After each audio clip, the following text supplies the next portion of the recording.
Айбай, жеңше. Не көзің сен яға? Көгерген. Көрінбей тұрма.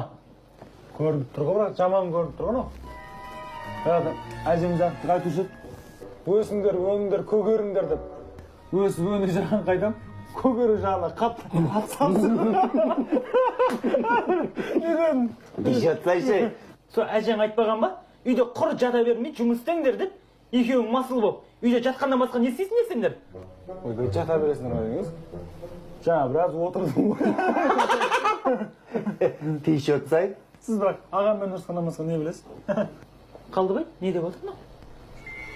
Не деп тұрсың? Не қатын құсап жеңшеңмен салғаса бересің?